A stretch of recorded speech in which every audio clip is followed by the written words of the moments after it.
Hari-hari ini Bapak sekalian, yang dianggap penting hanya kerja, hanya karya. Kata-kata dianggap nggak penting, kata-kata tidak perhatikan, gagasan tidak dipikirkan. Apa yang terjadi? Tapi ingat, motivasi munculnya gagasan dan kata-kata adalah karya yang tercipta karena adanya kerja. Kalau tidak ada kerja atau tindakan, maka gagasan dan kata-kata itu ibarat mimpi manis yang terasa pahit. Itu sama saja dengan Anda bermimpi menjadi seorang presiden, tapi di tahap bakal calon saja Anda sudah gagal. Dia cakap katanya kitab suci itu adalah isinya kata-kata, sama dengan Quran. Semua kitab suci adalah isinya kata-kata. Kalau orang lain itu yang bercakap seperti itu, oh, tangkap, tangkap, tangkap, bunuh, bunuh, bunuh. Itu penghinaan agama itu. Kitab suci dari Allah. Tapi giliran dia adalah satu tak ada yang bercakap dengan mahasiswa pun tak ada. Soalnya, mari gunakan akal pikiran, gunakan akal sehat untuk melihat sesuatu.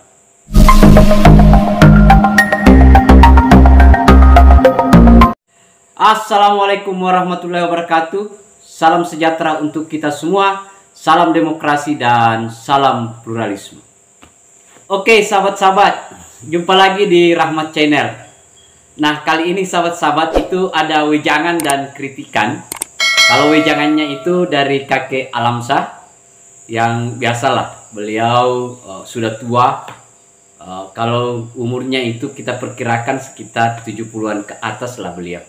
Tetapi masih eksis di media sosial, memberikan semangat kepada kita semua, kepada generasi, kepada bangsa Indonesia, dalam kerangka bagaimana agar Indonesia tetap utuh.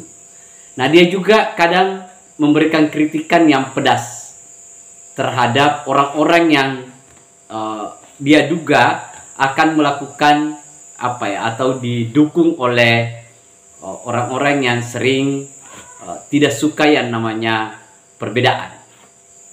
Sehingga sampai Pak Anies dikritik habis atas ceramah-ceramahnya, misalnya soal kata-kata kitab suci merupakan kata-kata, kan begitu. Dan dia coba kritik itu sahabat-sahabat, dan kerja-kerja Pak Anies dia coba kritik. Nah, tetapi untuk lebih lengkapnya sahabat-sahabat, karena ini video ini ada beberapa orang yang melakukan di media sosial ya, termasuk kakek Alamsyah, kemudian ada juga seorang pemuda dari NTT, sepertinya dari NTT. Jadi dia memberikan kritik terhadap Pak Anies sahabat-sahabat. Nah, untuk lebih lengkapnya sahabat-sahabat, mari kita lihat videonya. Hari-hari ini Bapak sekalian, yang dianggap penting hanya kerja, hanya karya. Kata-kata dianggap nggak penting, kata-kata tidak perhatikan, gagasan tidak dipikirkan. Apa yang terjadi? Maka kita seperti berjalan tanpa memegang kompas, tanpa memegang arah. Kenapa? Karena gagasan tak muncul, kata-kata tak hadir. Tapi kalau mengutip kata-kata Rendra, perjuangan karya adalah pelaksanaan dari kata-kata, dan semua kitab suci isinya kata-kata.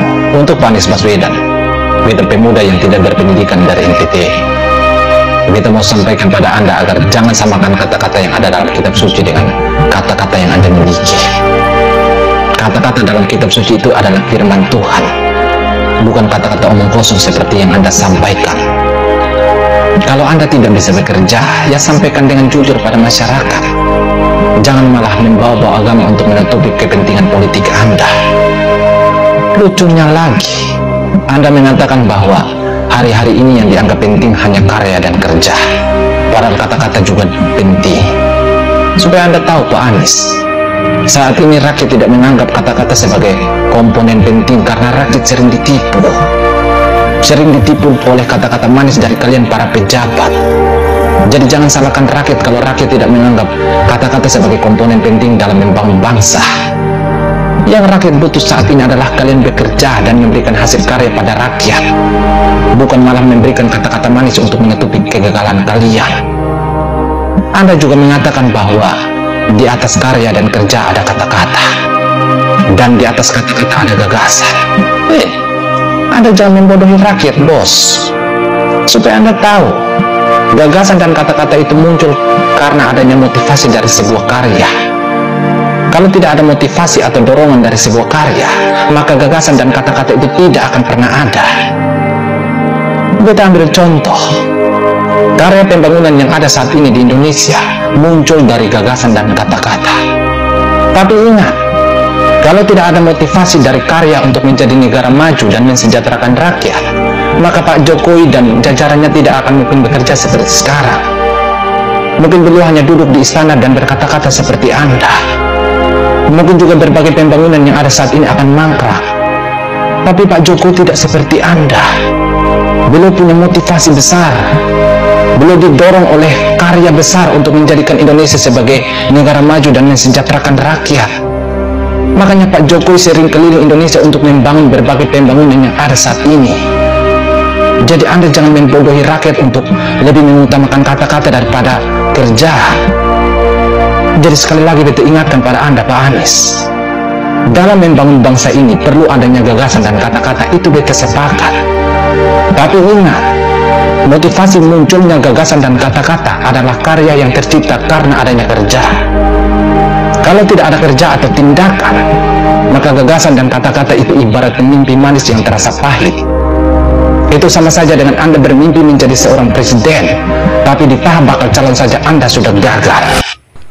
Si Anies pidato, wah luar biasa penghinaan agama Islam nih.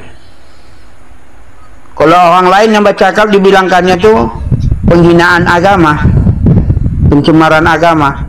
Tapi kalau dia tuh nggak pendukungnya, soalnya tak ada yang mengatakan si Anies penghina agama, tahu lah. Dia cakap katanya kitab suci itu adalah isinya kata-kata, sama dengan Quran. Semua kitab suci adalah isinya kata-kata.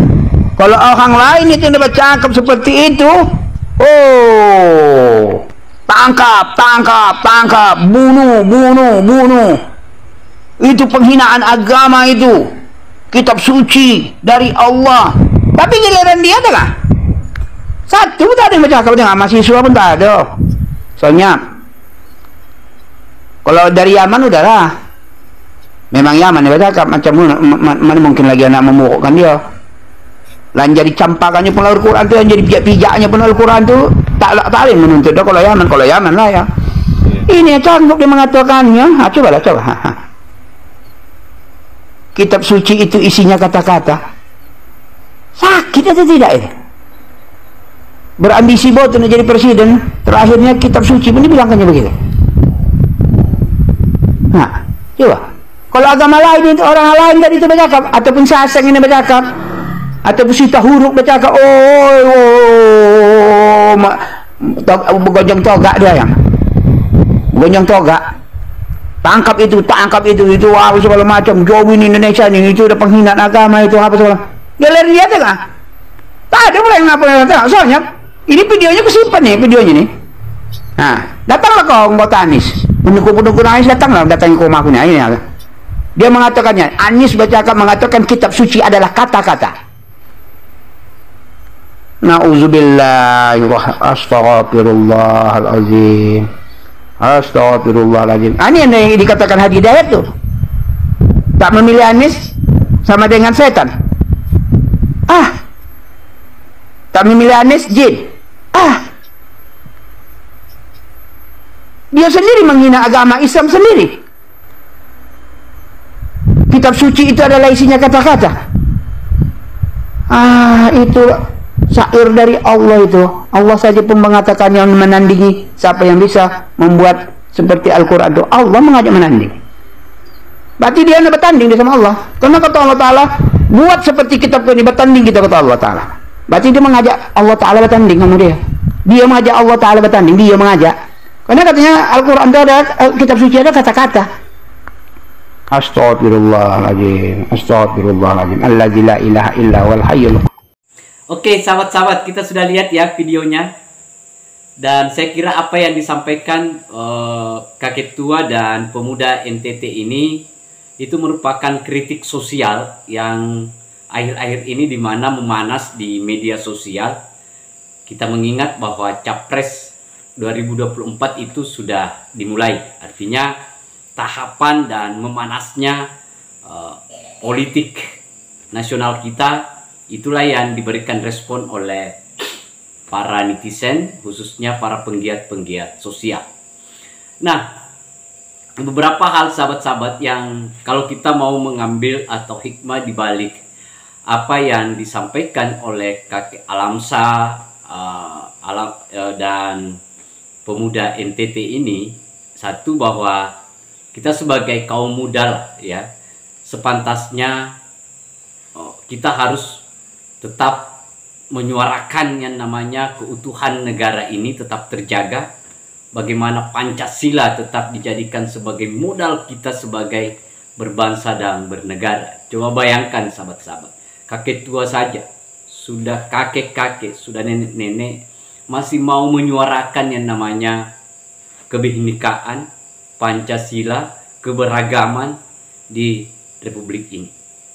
Bagaimana kita ini sebagai generasi, kalau bahasanya anak-anak zaman sekarang ya, generasi milenial, yang jangan-jangan melupakan itu semua, dan kita sebagai generasi muda itu punya tanggung jawab untuk tetap bagaimana negara ini tetap utuh, bagaimana negara ini tetap disuarakan sebagai negara yang besar, sebagai negara yang berdaulat atas bangsa kita sendiri. Jangan jadi pecundal, sedikit-sedikit menyalahkan negara, rejim, menyalahkan pemerintah. Kan itu sahabat-sahabat, hanya karena mau mengambil keuntungan dari proses politik yang terjadi di negara kita. Jangan seperti itu. Dan kita berharap mari kita suarakan apa yang disuarakan oleh pemuda NTT ini, kemudian kakek Alamsa ini juga apa yang dia suarakan. Itu bagian dari keluh kesah kita semua, kritik kita semua, dan kita bersatu padu dalam kerangka untuk menjaga kedaulatan Republik Indonesia. Saya kira itu sahabat-sahabat, akhir kata dari saya. Terima kasih banyak. Assalamualaikum warahmatullahi wabarakatuh. Salam demokrasi, salam pluralisme, NKRI harga mati.